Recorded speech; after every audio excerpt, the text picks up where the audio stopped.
nga lartë, të cilin do të kisha dëshirë të na e përshkruaje, ashtu si që shikon ti, duke patur vështrimin edhe prapa në kohë në antikitet.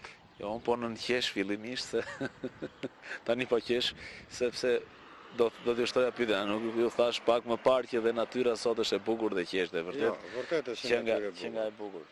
Po, në qoftë se Nuriu do ta fokusoj kamerën në drejtim të perëndimit, do të shofi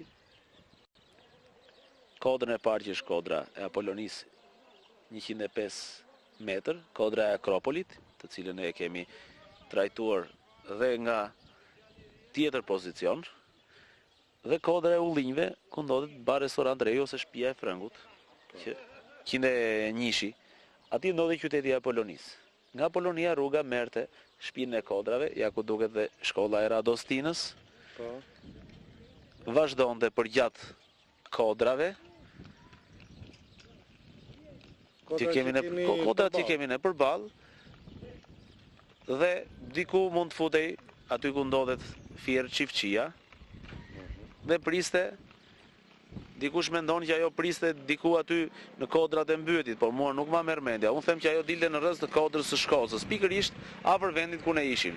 Pra, rruga e Gnatja dilte nga Apolonia, dilte edhe njërë kodrat, kurizën e kodrave të Radostinës, Vadizës, dilte në Fier Çiftçi, te kodra e Shkozës, dhe aty kalonte urën e lumit Gjanica. Më pasaj kalonte përsëri në veri të kodrës së Shkozës, dilte aty ku është parku i sotëm, i Mallrave, ose ku ka qenë parku i sotëm, ke rotondoja, ku ndahet rruga e Beratit, dhe ndaj në dy deg, njëra merrte drejtimin e veriut për në Durrës, tjetra merrte drejtimin në Lindje, ku kalonte ashtu siç e kemi ndriçuar në emisionin ton, në Griz, në Zharrës, për të shkuar drejt Roskovecit, Urës së Kuqit, për të vazhduar rrjedhën e lumit Devol dhe derisa dilte në Topqias, unë e Topqiasit në Peqin, Klodianën antike, dhe që bashkoj me degën tjetër që vinte nga Durrësi.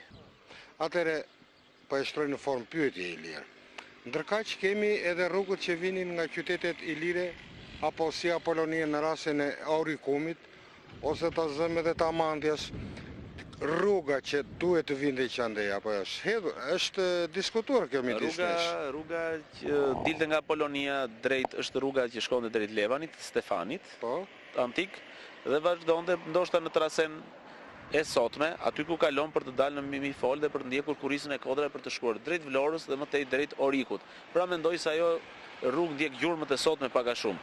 Ndërsa rruga tjetër pastaj është rruga që do ndjeki gjurmën e Levan Tepelen, por jo në fush, rrës kodrave, nga Levani kalonte në Frakull, rrëzës së kodrave dilte në fushën e Cakranit, dhe vazhdonte më tej pastaj drejt Hekalit ose Bylisit sotëm. Dhe nga Bylisi drejt Antigones dhe luginës së Vjosës dhe Drinosit. Atëre, duhet menduar që lidhja midis dy qyteteve të rëndësishme, Apolonisë dhe Orikut, bëhesh midis tyre, apo ndërkaq Oriku do të lidhesh me këtë rrugë nëpërmjet Apolonisë, për të patur lidhje tregtare?